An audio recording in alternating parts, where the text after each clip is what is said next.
Um desbravador é um explorador. Ele não tem medo do desconhecido. Um desbravador descobre, se torna detentor de conhecimento, desbrava, domina o desconhecido e coloca todo o conhecimento em favor dos seus semelhantes. Inclusive aprende primeiros socorros, apenas no sentido de acumular conhecimento, para pôr em prática tais conhecimentos num caso fortuito, de estar na presença de um caso urgente. Quem são os desbravadores? Os desbravadores são meninos e meninas entre 10 e 15 anos, mais ou menos, de diferentes classes sociais, religião, cor. Reúnem-se geralmente uma vez por semana, e no nosso caso aqui, especialmente aos domingos pela manhã. Desenvolvem talentos, habilidades, percepções, gosto pela natureza, vibram com atividades ao ar livre, gostam de acampamentos, caminhadas, escaladas, explorações em cavernas, matas, sabem cozinhar ao ar livre sem usar fósforo, combatem o uso do fumo, álcool e drogas, trabalham em equipe, procurando sempre serem úteis à comunidade. Prestam também socorro em calamidades, estão sempre dispostos a ajudar. E em tudo o que fazem, procuram honrar a Deus e a pátria e servir aos semelhantes. E por isso os desbravadores fazem muitos amigos. Louvado seja Deus. Quero falar hoje sobre 2 desbravadores. 2 pioneiros da fé, e eu quero falar não com base naquilo que se diz sobre isto ou aquilo, mas com base na palavra de Deus. Quantos de vocês trouxeram a Bíblia? Deixa eu ver, por favor. Ela pode ser assim, de papel, ela pode ser num tablet, ela pode ser num smartphone, não importa. Quero que você encontre aí Números, capítulo 14. Números capítulo 14, eu vou ler os versos de 6 a 9, porém antes eu quero orar. E assim que você encontrar, eu peço humildemente que incline sua cabeça, por favor. Vamos falar com Deus nesta hora. Senhor nosso Deus, no silêncio deste momento de adoração e louvor, depois de ouvirmos músicas lindas, cerimônias, nós agora queremos ouvir a Tua voz, através da palavra, a Tua palavra, porque nós queremos ser pioneiros da fé também. Nós queremos ser desbravadores de Deus. E obrigado porque as histórias mais lindas, elas estão na palavra. Elas nos inspiram, elas nos iluminam e elas nos mostram o caminho. Eu peço nesta hora que o Senhor nos batize a todos com o Espírito Santo. Os que estamos aqui na nave da Igreja do NASP São Paulo, aqueles que nos acompanham pela internet ou outra mídia qualquer, que a Tua bondade nos alcance nesta hora em nome de Jesus. Amém. Vamos ler a Bíblia? Números 14, verso 6. E Josué, então Josué é um dos desbravadores, dos quais eu quero falar. Então Josué, filho de Num, e Calebe, este é o outro desbravador, filho de Jefoné, dentre os que espiaram a terra, rasgaram as suas vestes, e falaram a toda a congregação dos filhos de Israel, dizendo: a terra pelo meio da qual passamos a espiar é terra muitíssimo boa. Se o Senhor se agradar de nós, então, nos fará entrar nessa terra e nos-la dará, terra que mana leite e mel.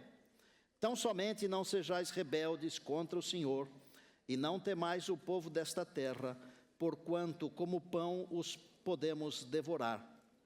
Retirou-se deles o seu amparo. O Senhor é conosco, não os temais. A história é a seguinte: Israel saiu do Egito sob a mão poderosa de Deus, liderado por Moisés. Eles enfrentaram muitas dificuldades. E num dado momento, Moisés escolheu um príncipe de cada tribo e mandou para vasculhar, para pesquisar, para ver como era a terra de Canaã, que Deus havia prometido a eles. Foram 12 espias. 10 deles não tinham uma visão espiritual, não tinham uma visão de fé. Nós precisamos ter visão espiritual, precisamos ter visão de fé. Não podemos olhar apenas e tão somente com os olhos naturais, os olhos físicos. Nós vivemos dentro de um grande conflito e nós temos que entender que existe uma grande batalha. Deus espera que olhemos com os olhos da fé, com os olhos espirituais, e não apenas e tão somente com os olhos físicos, naturais. 10 daqueles espias, dos 12, trouxeram um relatório verdadeiro, real. Eles disseram: a terra é boa, tem frutas grandes, bonitas, saborosas, mas a terra tem gigantes que comem os seus moradores. Nós vamos ser destruídos, porque nós nos víamos perto deles como gafanhotos, e eles também nos viam como gafanhotos. 10 deles trouxeram essa expectativa. O que aconteceu com o povo ao ouvir esse relato nada favorável? O povo se desesperou. Mas Josué e Calebe trouxeram um outro relato, que foi este que eu acabei de ler para vocês, aqui na palavra de Deus. Verdadeiramente a terra tem gigantes, mas é uma terra boa, que mana leite e mel. Há várias interpretações para essa expressão leite e mel. Muita gente tem escrito sobre isso, mas a melhor de todas as interpretações é a seguinte: mana leite e mel porque é uma terra de muito verde, de muitas pastagens para o gado, e gado dá leite. Mel porque é uma terra de muitas plantas, de árvores frutíferas, com muitas abelhas, e árvores frutíferas, as abelhas têm de onde tirar o néctar e produzir o mel. Mana leite e mel, essa é a melhor interpretação. Se nós fizermos tudo aquilo que o Senhor nos disser, ou que nos disse, o Senhor se agradará de nós e nos entregará a terra. Palavras de Josué e Calebe. 2 homens de Deus que tinham a visão real, mas tinham também a visão espiritual, a visão da fé. Gente, nós precisamos de muita fé, viu? E de visão espiritual. Por exemplo, para entrar num casamento, hoje tão desgastado, é preciso ter fé. A fé de que o casamento vai dar certo. É preciso ter fé. É preciso ter fé nas pessoas. Nós perdemos a confiança nas pessoas completamente. É preciso ter fé, é preciso ter visão espiritual e saber que quem batalha por nós é o Senhor. O nosso Deus é o Deus da vitória.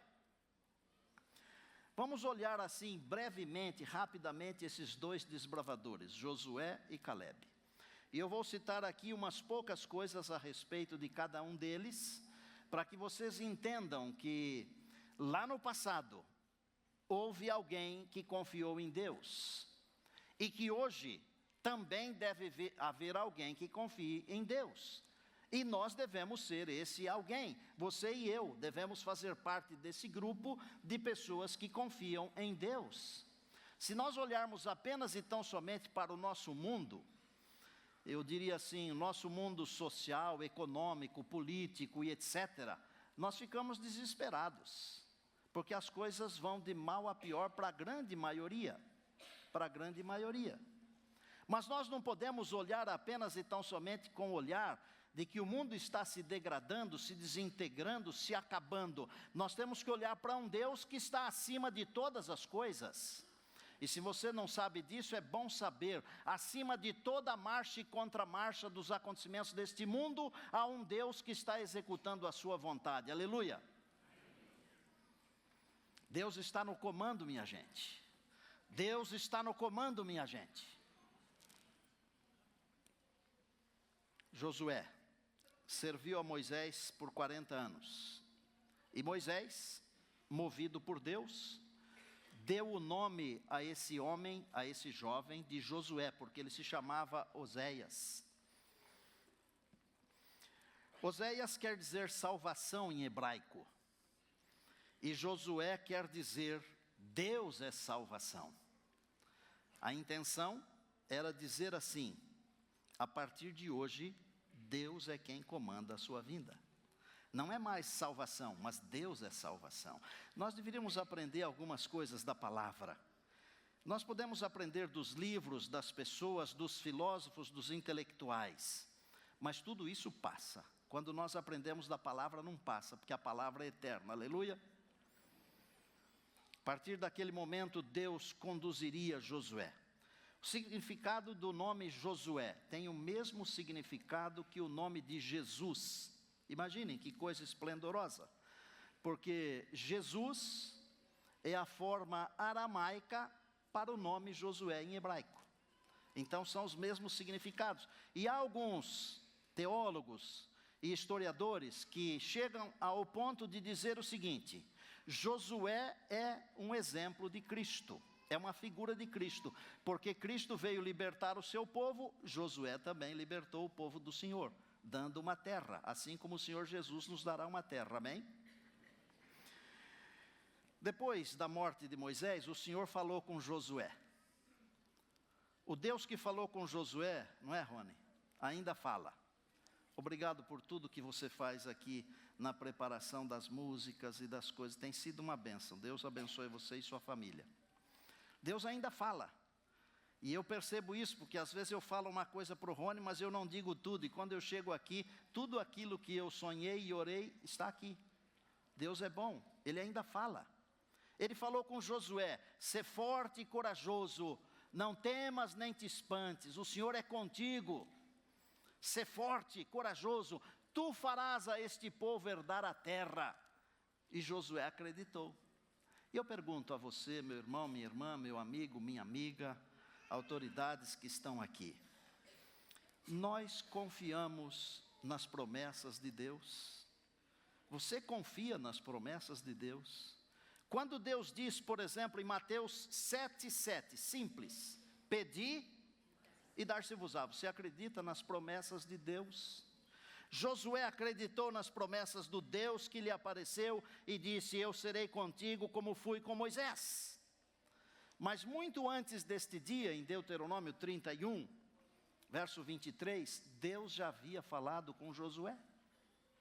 E ele escutou o Senhor. A conduta de Josué, conduta, meninos e meninas, conduta, vida, aquilo que nós escrevemos, aquilo que nós escrevemos na nossa história, o que vão dizer de nós depois que nós formos embora. A conduta de Josué foi pautada pela confiança em Deus. Conduta pautada pela confiança em Deus, pautada pela obediência às orientações de Deus. E Josué, segundo a ordem de Deus, ele santificou o povo para atravessar o Jordão. E sabem o que aconteceu?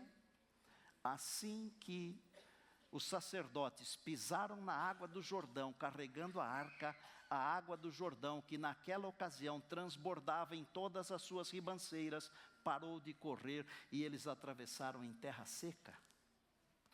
Josué mandou que tirassem do meio do leito do rio 12 pedras, uma para cada tribo, e fez um altar, para que o povo não se esquecesse das bênçãos de Deus.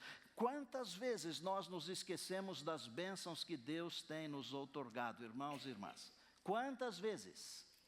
Quantas vezes nós vivemos reclamando, choramingando e nos esquecendo de que Deus está nos conduzindo? Eu não sou exemplo para ninguém, eu já disse isso aqui mais de uma dezena de vezes. Mas eu, quando acordo pela manhã, estou respirando, me levanto e eu digo assim: Senhor, ganhei o dia. Prefeito, eu não trabalhei ainda, mas já ganhei o dia. E eu estou em pé, e eu estou vivo. Olha, Deus continua trabalhando, viu? A comida que você come é trabalho de Deus. Cada gota de chuva que cai, cada floco de neve, é Deus trabalhando. Cada semente que brota para produzir arroz, feijão, é Deus trabalhando. Josué pautou a sua vida por uma vida de gratidão às bênçãos de Deus e por isso seguiu as orientações de Deus. Josué falou com Deus quando enfrentou Jericó, lembram disso? E o Senhor Jesus apareceu perto dele vestido assim. Aquele era um desbravador de verdade, até a espada tinha, viu? O Senhor Jesus. E Josué falou assim: você é do nosso clube ou do outro clube? Ele disse: eu sou do clube do Senhor, eu sou o príncipe do exército do Senhor. Deus deu as orientações e Josué venceu Jericó. Diga amém. Quer saber uma coisa mais que Deus fez por Josué? Deus parou o movimento. A Bíblia diz que foi o sol que Deus parou. Hoje nós entendemos pela ciência que o que parou foi a terra. Se a ciência estiver certa, acho que está, mas às vezes lá na frente descobre-se que é diferente. E eu não estou peitando os doutores, os PhDs dessa área, tá? Mas pode ser que um dia descobramos algumas coisas novas, como todos os dias se descobrem coisas novas. Mas o que parou foi a terra. Porque Josué falou para o sol: sol, detente em Gibeá. E Deus ouviu a oração de Josué. Gente, se vocês estudarem profundamente, vocês vão descobrir que para parar a terra, se a terra parasse hoje em seu movimento, ou seus movimentos, porque são dois, se a terra parasse completamente, aconteceria uma catástrofe e nós seríamos arremessados a centenas de quilômetros de distância. Sabiam disso? Deus parou porque um homem orou, um desbravador fiel. Um desbravador tem poder. Foi Josué quem distribuiu a terra de Canaã entre as tribos do povo de Deus. E um último detalhe sobre a vida de Josué. Ele viveu 110 anos, 110 anos. Houve paz em Israel durante toda a sua vida. E esta paz, em razão de um líder fiel, esta paz perdurou depois por anciãos e líderes, por muitos e muitos anos. Quando alguém é fiel, as bênçãos aparecem. Um dia, a grande escritora norte-americana Ellen Goldwhite, que eu julgo ser uma escritora inspirada por Deus, assim como Deus inspirou Isaías, Jeremias, Daniel e outros profetas, ela disse que assim como a luz do sol poente lança os seus raios sobre os píncaros das montanhas, mesmo depois de o sol haver emergido por detrás das montanhas, assim a vida dos santos justos e bons continuam fazendo bênçãos, trazendo bênçãos, mesmo depois que os próprios atores se finaram. A vida de Josué foi assim. Mesmo depois da sua morte, houve paz em Israel. Diga amém. Deixa eu falar uma palavrinha ou algumas palavrinhas sobre Caleb. Caleb era um jovem corajoso. Ao retornar juntamente com o grupo de espias, ele não se sentiu confortável quando 10 dos espias disseram que eles eram como gafanhotos. Olha, há pessoas que não se sentem bem quando são ofendidas, há outras que nem ligam. Mas os 10 disseram assim: eles nos viam como gafanhotos e nós também nos víamos como gafanhotos. Caleb não gostou disso. Sabe por quê? Porque a visão de Caleb era aguçada e ele estava com a sua visão centralizada no Senhor. Quer saber de uma coisa? Quer resolver os problemas da vida? Não deixe que sua mente, seus olhos, seu coração se fixem apenas e tão somente nos problemas. Permita que seus olhos, sua mente, seu coração se fixem em Jesus. O Senhor disse assim, através de Isaías: olhai para mim e sede salvos. Se eu ficar olhando só para o problema, não quero dizer que devo deixar os problemas aí sem solução, não é isso. Mas se eu ficar olhando só para os problemas, eu não terei tempo para olhar para o Senhor, que é a solução dos problemas. Caleb olhou mais além, não se conformou, e ele deu o seu relatório pessoal. É verdade que tem gigantes, mas nós venceremos os gigantes pela graça de Deus. Vocês lembram que eu preguei aqui outro dia e eu trouxe aquelas 5 pedrinhas que foram tiradas lá do vale de Elate, onde Davi pegou as pedras para enfrentar o gigante? E que Davi pegou 5 pedras, mas ele precisava só de uma, e ele pegou 5 porque Golias tinha 4 outros irmãos gigantes também. Porque para cada gigante Deus tem uma pedra, para cada situação Deus tem uma solução. E Caleb olhou para o desafio confiando em Deus, confiando no Senhor. Você sabia que eles 2 quase foram apedrejados? Se Deus não tivesse interferido, os 2 teriam sido apedrejados pela multidão do povo de Deus, o próprio povo de Deus. Multidão é uma coisa complexa, viu, gente? Multidão às vezes se parece com uma boiada que estoura. Então, essa história de que a voz do povo é a voz de Deus não é verdade. Porque o mesmo povo que aplaude um jogador, no dia que esse jogador chuta um pênalti para fora, eles crucificam esse mesmo jogador. Faça 99 coisas boas para a multidão, mas faça uma coisa ruim, a multidão vai esquecer que você fez 99 e só vai lembrar da única ruim. É a multidão. A multidão mandou crucificar Jesus. É a multidão. A multidão quase apedrejou esses 2 meninos. Enquanto Deus prometeu castigar o povo, porque não confiou nele, em Deus, Deus prometeu que Caleb entraria na terra prometida. De todos os adultos contados entre os homens de guerra que saíram do Egito, somente 2 entraram. Os 2 desbravadores, os 2 pioneiros da fé, Josué e Caleb. E o mais bonito da história de Caleb é que mais de 40 anos se passaram.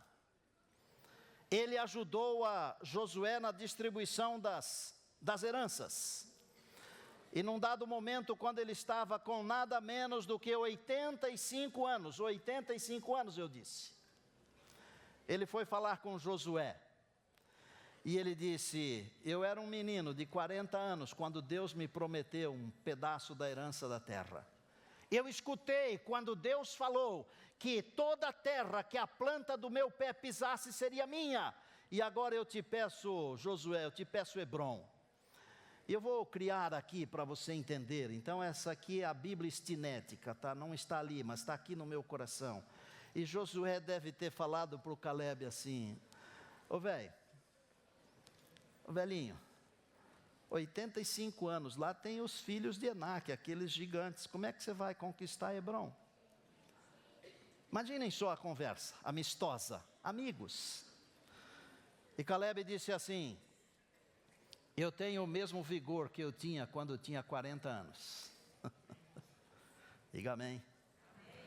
E eu tenho a mesma confiança em Deus que eu tinha quando nós demos aquele relatório, quando nós tínhamos a idade, pouca idade. Me dê Hebrom por herança e eu vou vencer esses gigantes. E sabem o que diz a história bíblica? Que Caleb foi lá e conquistou Hebrom e as cidades vizinhas, e acabou com os gigantes. Idade não quer dizer muita coisa, desde que você confie em Deus, desde que você não perca a esperança, desde que você não deixe de sonhar. A Bíblia diz com toda a clareza que Josué concedeu a Caleb Hebrom por herança, e ele derrotou a Sesai, Aimaã e Talmai, os filhos de Enaque, os Enaquins. Segredos de Caleb, depois segredos de Josué, e eu vou terminar. Calebe perseverou e esperou o momento de realizar o sonho. Meninos, vocês devem ter muitos sonhos. Tem tempo, mas não percam de vista os sonhos. Calebe perseverou e esperou o momento de realizar o sonho. Manteve a fé firme de que Deus o ajudaria. Nunca perdeu de vista a realização. Viveu de cabeça erguida, confiando nas promessas de Deus. Faça isso. Segredos de Josué. Seguiu as orientações de Deus ao pé da letra. Confiou plenamente no Senhor e em suas instruções. Agarrou-se às promessas de Deus e viveu pela fé. Você quer que eu repita essas ideias rapidamente? Calebe perseverou e esperou o momento de realizar o sonho. Manteve a fé firme de que Deus o ajudaria. Nunca perdeu de vista a realização do sonho. Viveu de cabeça erguida, confiando no Deus das promessas. Josué seguiu as orientações de Deus ao pé da letra. Confiou plenamente no Senhor e em suas instruções. Agarrou-se às promessas de Deus e viveu pela fé. Josué e Calebe são realmente pioneiros da fé cristã. Verdadeiros desbravadores. A vida desses dois meninos de Deus, desses dois jovens, desses dois homens de Deus, é uma prova inequívoca de que aqueles que esperam no Senhor renovam as suas forças como as águias. Correm e não se cansam, caminham e não se fatigam. Isaías 40, 31. Então, perseverem. Continuem, confiem, tenham ânimo, tenham coragem. E lembrem-se, Deus é o nosso refúgio e fortaleza, socorro bem presente nas tribulações. Deus seja louvado. Incline a sua cabeça, querido Deus, amado Pai. Que a glória seja do Senhor. Obrigado por todos os nossos desbravadores. Centenas, louvamos o teu nome por estes meninos e meninas, por seus líderes. Obrigado, meu Deus. Mas nesta hora nós queremos te louvar também, e especialmente, pela vida de Josué e Calebe.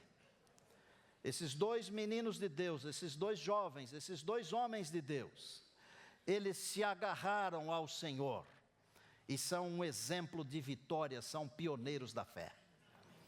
Nós também queremos ser um exemplo de vitória. Mas que a nossa vitória não seja nossa, e sim a do Senhor na nossa vida. Porque o Senhor é o Deus das batalhas. É o Deus que nunca perde uma batalha, mas é o vencedor em todas as batalhas. Ao Senhor Jesus toda a honra, toda a glória, todo o poder. Abençoa a tua herança aqui presente. Mais uma vez, meu Deus, muito obrigado pelo privilégio desta congregação. Obrigado por todas as coisas bonitas que acontecem aqui. Que o nome do Senhor Jesus seja sempre engrandecido e louvado. É no nome dele que nós oramos agradecidos. Amém.